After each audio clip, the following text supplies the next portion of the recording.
ना जमीन फटी ना आसमान कांपा। इस्लामाबाद के बिल्कुल साथ रवात के इलाके के अंदर एक ऐसा दिलखराश वाकया पेश आया जिसने पूरे की पूरी सोसाइटी को झंझोड़ कर रख दिया है। ये वाकया क्या है? ये वाकया है एक शादीशुदा खातून के साथ मुबैना तौर के ऊपर इज्तमाई ज्यादती का। एक चलती हाईएस्ट वैन के अंदर एक खातून को जो कि शादीशुदा थी उसको मुबैना तौर के ऊपर इज्तमाई ज्यादती का निशाना बनाया गया।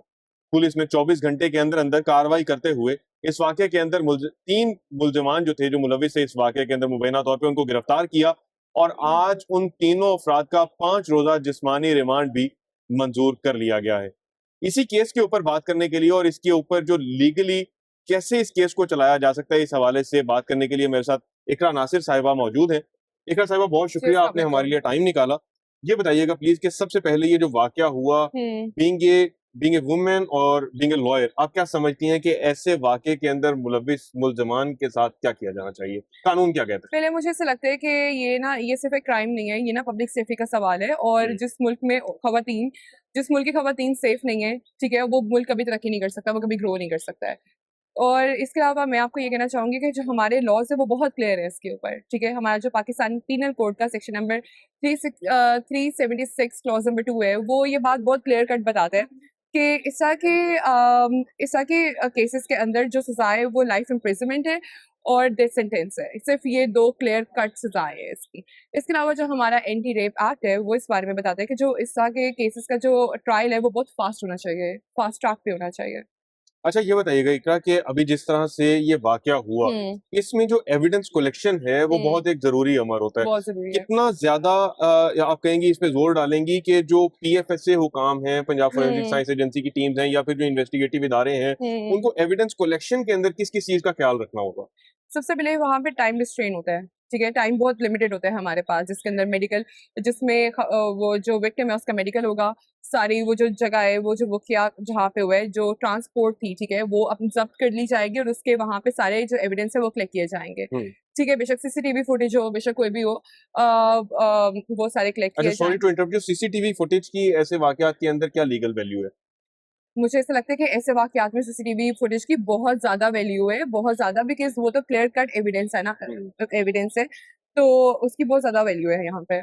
सही है। अच्छा, अब ये बताइएगा, आप पहले हुँ। बात कर रही थी कि एविडेंस कलेक्शन के हवाले से किन-किन चीज़ों का ख़्याल करना होगा? प्लीज़ कंटिन्यू जी, करें। सबसे पहले यही करना पड़ेगा कि वो उस जगह पे सारे एविडेंस कलेक्ट किए जाएँगे, मेडिकल रिपोर्ट होगी, फिर उसके ऊपर चालान तैयार होगा और चालान तैयार करके इस तरह के वाक़यों के अंदर चालान जल्दी सबमिट करवाना पड़ता है कोर्ट के अंदर ताकि इसका ट्रायल जो है वो फ़ास्ट ट्रैक पे जा सके। सोशल मीडिया के ऊपर इस वक्त बहुत सारे लोग ये बात कर रहे हैं कि हुँ, सीसीडी जैसे पंजाब भर के अंदर ऑपरेशंस हुँ, कर रही है, मुलजमान अपनी ही साथियों की फायरिंग से हुँ, जो है वो मारे जाते हैं। तो हुँ। इन अफराद की भी जो तफ्तीश है वो सीसीडी के हवाले होनी चाहिए और इनको सीसीडी के हवाले कर देना चाहिए। क्या समझते हैं इस बारे बीइंग में अ आप? लॉयर जो मेरा ओपिनियन है इसके ऊपर मैं ये कहना चाहती हूँ कि सीसीडी ठीक है, वो एक हमारा अदारा है जो बहुत अच्छा काम करे और मैं बहुत उसके हक में हूँ। लेकिन इस केस में मुझे लगता है कि एक हमें एग्ज़ैम्पलरी इसको यहाँ पे हम इसको बहुत एग्ज़ाम्पल सेट होनी चाहिए यहाँ पे। हमें यहाँ पे लोगों को एक उम्मीद देनी चाहिए कि यहाँ पे हमारे पास कोर्ट मौजूद है, हमारे पास ट्रायल है और हमें यहाँ पे इंसाफ़ कोर्ट के थ्रू मिल सकता है। तो मुझे लगता है इन माय ओपिनियन कि जो चालान है वो बहुत as soon as possible submit होना चाहिए, उसके बाद जो कोर्ट है वो फास्ट ट्रैक पे इसका ट्रायल करे और उसके बाद अकॉर्डिंग टू द लॉ इसको सज़ा मिलनी चाहिए। अकॉर्डिंग टू द लॉ जो सज़ा है मेरे ओपिनियन में मुझे लगता है कि यहाँ पे लाइफ इम्प्रिज़नमेंट नहीं होनी चाहिए क्योंकि यहाँ पे जो मुल्ज़िम है वो लाइफ इम्प्रिज़नमेंट में छूट जाते हैं। हुँ, आगे जाके 60 साल बाद, 8 साल बाद और फिर वो निकल के वो सेम क्राइम दोबारा करते हैं। हुँ। ठीक है? तो मुझे लगता है कि इन्हें डेथ सेंटेंस होनी चाहिए और मुझे लगता है पब्लिकली होनी चाहिए ताकि एक एग्जाम्पल सेट हो जाए, लोगों को पता चल जाए कि इस तरह के केस के अंदर कोई भी ज्यादती करेगा तो हमारा जो कोर्ट है वो उसको इंसाफ पहुंचाएगा ट्रायल के थ्रू, लेकिन ट्रायल बहुत फास्ट होना चाहिए। ट्रायल के थ्रू प्रॉपर उसको सजा मिल रही है। अच्छा, कानून है क्या? मतलब जो ये दफ़ात जिसके तहत मुकदमा दर्ज किया गया या जैसे इज्तिमाई ज़्यादती का जो हम्म कवानीन है हमारे पास, वो है क्या? कितनी सज़ा हो सकती है इसके अंदर मुल्ज़मान को, ये भी ज़रा बताइएगा? इज्तिमाई ज़्यादती के केसेस के अंदर सजा बहुत क्लियर करे जिसमें आती है लाइफ इम्प्रिजनमेंट। लाइफ इम्प्रिजनमेंट होती है कुछ 14 साल की, हुँ। ठीक है? और इसके अलावा डेथ सेंटेंस होती है। तो मुझे लगता है कि ये सिर्फ ये 2 सज़ाएँ हैं इसकी। लेकिन मुझे मेरा अगर अपने ओपिनियन से तो मुझे लगता है अब इस दफ़ा तो एग्ज़ाम्पल सेट होनी चाहिए, क्योंकि ह औरत की हुकूमत है हमारे यहाँ पे, और उसकी वज़ह से औरतों के हकूक़ पे काम भी बहुत ज़्यादा हो रहा है। मैं आपको बता रही हूँ कि लाइक पिछले इतने टाइम में औरतों के ऊपर कोई तवज्जो देता नहीं था। लेकिन अब वाक़ई लाइक डोमेस्टिक वायलेंस के केस हो जाएँ, ज़्यादती के केस हो जाएँ, कोई भी केसेज़ हो जाएँ, तो उसके ऊपर औरतों के केसेज़ पे एक्शन में बहुत ज़्यादा काम किया जा रहा है। तो मुझे लगता है कि अब एग्ज़ाम्पल सेट कर देनी चाहिए हमें। अच्छा, अभी इस वक़्त जैसे आपने बोला कि एक खातून की सूबे के ऊपर हुकूमत है। हुँ, मरियम नवाज़ साहिबा वाक़ई में इस मद के अंदर बहुत ज़्यादा काम कर रही हैं और उनकी हुँ, मल्टीपल स्टेटमेंट्स भी आ चुकी हैं कि हुँ, ख़वातीन मेरी रेड लाइन है। हुँ, हुकूमत के इतने सख्त स्टांस के बावजूद, हुँ, सीसीडी की इतनी सख्त कार्रवाइयों के हुँ, बावजूद, हुँ, इस तरह के इंसिडेंट्स का हो जाना, ऐसे इंसिडेंट्स हुँ, का सामने आना और बार-बार आना या हुँ, ख़वातीन के खिलाफ जुराइम का बार-बार होना, इसे हुँ। कैसे देखती हैं आप? मुझे ऐसा लगता है कि यहाँ पे अगर हम देखें ना, तो हमारे यहाँ पे सदियों से एक माइंडसेट चलता आ रहा है, हुँ, जिसको चेंज करना इतना आसान नहीं है। हमारे जो यहाँ पे मुल्क में जो कुछ मर्द हैं, वो अपने आप को बहुत स्ट्रॉन्ग और पावरफुल समझते हैं। मुझे लगता है कि हमारा सिस्टम यहाँ पे है, हमारे पास सिस्टम है, हमारे पास लॉज़ है, हमारे पास सारा कुछ है। लेकिन वो जो माइंडसेट है, जहाँ पे एक मर्द को लगता है कि वो ज़्यादती करके बच सकता है, जहाँ पे लगता है एक मर्द को लगता है कि वो मार के औरत को आराम से निकल सकता है, औरत बहुत कमज़ोर है। इस माइंडसेट को चेंज होने में टाइम लगेगा। जब तक मर्दों को ये चीज़ समझ नहीं आ जाएगी, इसके लिए हमें थोड़ा टाइम लगेगा। हुँ। हमें एग्ज़ाम्पल सेट करते रहना पड़ेगा, जब तक मर्दों के पास समझ नहीं आ जाएगी कि वो किसी के साथ ज़्यादती करके, किसी औरत के ऊपर ज़ुल्म करके वो बच नहीं सकते हैं। जब तक ये माइंडसेट चेंज नहीं होगा, ये क्राइम होते रहेंगे। अच्छा ये बताइएगा मुझे प्लीज़ कि पहले माज़ी के अंदर भी देखा गया कि बच्चों के हुँ, खिलाफ भी इस तरह के जो है वो इंतहाई अफ़सोसनाक वाक़यात जो हैं वो हुँ, होते रहे। ख़वातीन के साथ भी जो है वो हुँ, इस तरह के अफ़सोसनाक वाक़यात जो हैं वो हुँ, रिपोर्ट हो रहे हैं। तो इसमें क्या सोशल मीडिया के ऊपर जो उठने वाली आवाज़ें हैं कि इन अफ़राद का फ़ॉर्मूला सिर्फ़ हुँ, सीसीडी फ़ॉर्मूला है, क्या आप हुँ। समझती हैं कि वो ठीक है या नहीं? मुझे लगता है जो सीसीडी काम करी है वो बहुत अच्छा करी है, वो बहुत अच्छा काम करी है। उससे ये हो रहा है कि जो इंसाफ है वो बहुत जल्दी-जल्दी मिल रहा है। हुँ, ठीक है, लेकिन मुझे लगता है जो इस तरह के केसेज़ हैं, हमें कोर्ट के थ्रू एग्ज़ाम्पल सेट करनी चाहिए। क्योंकि हमारे यहाँ पे लोगों को लगता है कि अदालतें इंसाफ नहीं दे सकती। यहाँ पे इंसाफ जो है वो सिर्फ़ अमीर लोगों को मिलता है, या फिर औरतों की कोई आवाज़ नहीं सुनता। तो आई थिंक ये नैरेटिव चेंज करने की अब हमें ज़रूरत है। हमें ये माइंडसेट चेंज करने की ज़रूरत है, ताकि लोगों को पता हो कि हमारी अदालतें यहाँ पे जो हमारी बात सुन रही हैं, इंसाफ सबके लिए इक्वल है, और इंसाफ हासिल करना इतना मुश्किल या लॉन्ग प्रोसीजर नहीं है। तो आई थिंक हमें अब ये सारा नैरेटिव चेंज करने के लिए इसमें काम तो हो रहा है, लेकिन आई थिंक हमें इसमें मज़ीद काम करना चाहिए, और हमें अपने महकमों को भी बहुत पीछे से बैकिंग करनी चाहिए कि वो जल्दी-जल्दी काम करें, और हमारी एग्ज़ाम्पल में पूरा नैरेटिव पूरी सोसाइटी का चेंज हो कि अदालतें हैं मौजूद हैं, इंसाफ वहाँ पे मिलता है, ताकि जो नॉर्मल लोग हैं, जो बाकी और क्राइम से रिलेटेड भी हैं, वो भी अदालतों की तरफ रुख करें, और नाउमीद ना हो। एडवोकेट होने के साथ-साथ आप एक सोशल मीडिया इन्फ्लुएंसर भी हैं। हुँ, आप क्या समझती हैं कि आपको या जो दीगर सोशल मीडिया इन्फ्लुएंसर्स हैं, उनको ऐसे मामलात के अंदर ख़ास तौर के ऊपर ऐसे जुराइम से हुँ। रिलेटेड कितनी ज़्यादा आगाही फैलाने की ज़रूरत है और उनके कंटेंट के अंदर कितना ज़्यादा कंटेंट ऐसा होना चाहिए जो कि ऐसे मामलात के ऊपर सेंसिटाइज़ करे लोगों को? अच्छा, मुझे ऐसा लगता है कि डिजिटल ज़माना जा रहा है हमारा, और अब लोग अखबार नहीं पढ़ते, लेकिन लोग सोशल मीडिया देखते हुँ, हैं। हुँ, तो मुझे लगता है कि आपका जो कंटेंट है ना, ये अगर if you are an influencer, लोग आपके देख के इन्फ्लुएंस हो रहे हैं, तो आपकी बहुत बड़ी रिस्पॉन्सिबिलिटी बनती है कि आप लोगों में अवेयरनेस दें।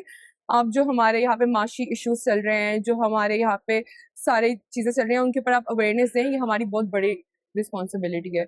और मुझे लगता है कि आपको इसके ऊपर कंटेंट बनाना चाहिए लोगों को, और जो स्टूपिड कंटेंट होता है, टू बी वेरी ऑनेस्ट, मैं कहूँगी उससे बेहतर है कि आप इस तरह की चीज़ों के ऊपर कंटेंट बनाएँ, ताकि लोग देखें, लोगों को आगाही हो, लोगों का हौसला बुलंद हो, लोग आवाज़ उठा सकें। और मैं आपको बताऊँगी सोशल मीडिया से एक बहुत फ़ायदा क्या हो रहा है कि हुकूमत पे प्रेशर बहुत पड़ रहा है, हमारे हुँ। अदारों पे प्रेशर बहुत पड़ता है।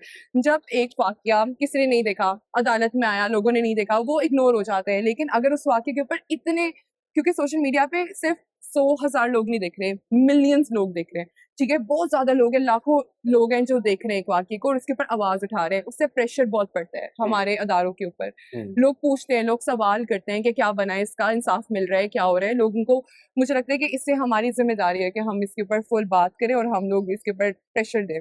अच्छा एक आखिरी चीज़ मैं आपसे ये पूछना चाहूँगा कि हम हुँ, ख़वातीन के हकूक़ की बात कर रहे हैं, हुँ, ख़वातीन के तहफ़्फ़ुज़ की बात कर रहे हैं। हुँ, लेकिन अगर इस एफ़आईआर के कंटेंट को देखा जाए तो उसके अंदर कहा ये गया है कि जो इसकी बच्ची की वालिदा है उसने ये पुलिस को बयान दिया है कि जनाब इस बच्ची को ज़्यादती का निशाना इसकी नंद और इसकी सास की एमा पे बनाया है। हुँ, तो आप क्या समझती हैं अगर तो ये इल्ज़ाम हुँ। सच्चा है तो क्या औरत ही औरत की दुश्मन है?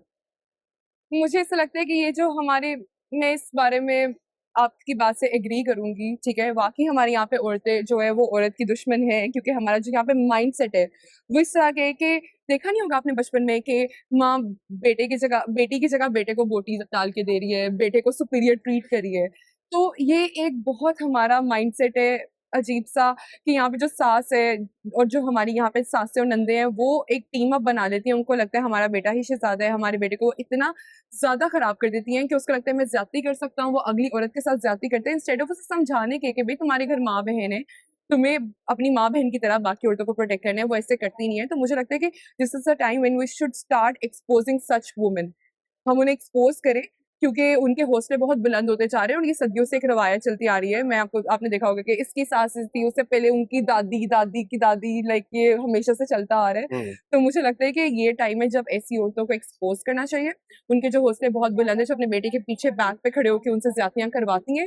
मुझे लगता है कि इस टाइम पे बहुत ज़्यादा ज़रूरी है कि वो भी एक्सपोज़ हों और कानून में, क्योंकि वो because they are like the part of that crime. ठीक है, वो ही हैं जो आगे उनको इंस्टिगेट कर रही हैं। तो मुझे लगता है कि उनके ऊपर भी कोई ना कोई हमें एक्शन लेना चाहिए। एक आखिरी सवाल मेरा, और ये हुँ। वाकई में आखिरी होगा। सोशल मीडिया के ऊपर आप दीगर खवातीन को जो कि किसी भी ऐसे वाक़ये का खुदा न खास्ता निशाना कभी हुँ, माज़ी के अंदर बनी है, या घरों के अंदर हुँ, डोमेस्टिक वायलेंस के केसेस जैसे होते हैं बहुत ज़्यादा, और खवातीन आगे नहीं आती हैं, रिपोर्ट नहीं करती हैं, हुँ। उन खवातीन की हौसला अफ़ज़ाई के लिए क्या पैगाम देना चाहेंगी? मैं आपको ये कहना चाहूँगी कि आपको निकल के बोलने की बहुत ज़रूरत है। ज़ुल्म बर्दाश्त करने से कभी कम नहीं होगा। आप पे आपके माँ-बाप के अलावा कोई तरस नहीं खाएगा, ठीक है? So this is a time when you should start taking stand for yourself. अपने पैरों पे खड़े हो, स्टैंड लें और बोलें, आवाज़ उठाएँ, ठीक है? कोई कुछ नहीं होगा, अभी आप बहुत ही वर्स्ट से हैं, आप रॉक बॉटम के बाद तो आप ऊपर ही आएँगे ना, ठीक है? तो get out of that mindset, victim mindset से निकलें, टेक स्टैंड फॉर योरसेल्फ और अपने हक के लिए लड़ें और आवाज़ उठाएँ, क्योंकि पालने वाली ज़ात अल्लाह मियाँ की है, ठीक है? तो मैं आपको बता रही हूँ एवरीथिंग विल बी फाइन। उस नाइटमेयर के बाद सब कुछ बहुत अच्छा होगा आपके साथ। I can guarantee this. बहुत तफ़सीली मुफ़स्सिल गुफ्तगू कानूनी पहलुओं के ऊपर भी और समाजी पहलुओं के ऊपर भी जो है वो हमारी इकरा नासिर साहिबा के साथ हुई है। इन्होंने बड़ा डिटेल के अंदर जो है वो इस केस के ऊपर भी बात की, और उसके साथ ही साथ ख़वातीन की भी रिस्पॉन्सिबिलिटीज़ क्या हैं, ख़वातीन के हकूक़ क्या हैं, और ख़वातीन को खुद कैसे अपना तहफ़्फ़ुज़ करना चाहिए, खुद कैसे अपने हकूक़ के लिए आवाज़ उठानी चाहिए, उसके ऊपर इन्होंने बात की है। ये वाक़या था कि रवात के अंदर एक ख़ातून को एक चलती हुई हाइएस के अंदर उसके ड्राइवर की तरफ से, उसके कंडक्टर की तरफ से और उनके एक साथी की तरफ से इज्तमाही ज़्यादती का मुबैना तौर के ऊपर निशाना बनाया गया। तीनों मुल्ज़िमान गिरफ्तार कर लिए गए हैं। तीनों मुल्ज़िमान को आज पेश किया गया अदालत के अंदर।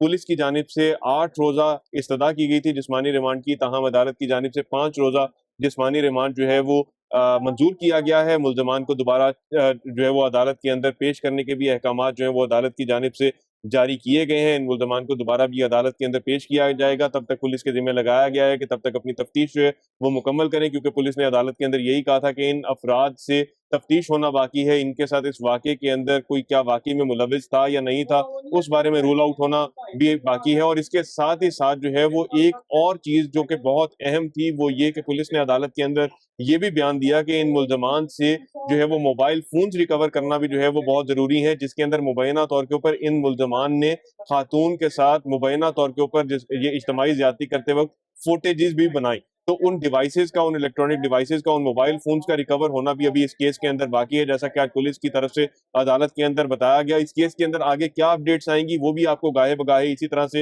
हम अपने चैनल के ऊपर बताते रहेंगे। बराए करम इस चैनल को सब्सक्राइब लाज़मी कीजिएगा, इस वीडियो को लाइक कीजिएगा, और नीचे कमेंट्स में वो सवाल लाज़मी कीजिएगा या वो लाज़मी पोस्ट कीजिएगा नीचे कमेंट्स, ताकि हम उन सवालों के जवाब भी ढूँढ सकें जो सवाल आपके ज़हन के अंदर अभी बाकी हैं। इसी के साथ ही अपने मेज़बान तलहा सईद कुरैशी को दीजिए इजाज़त। अल्लाह निगहबान।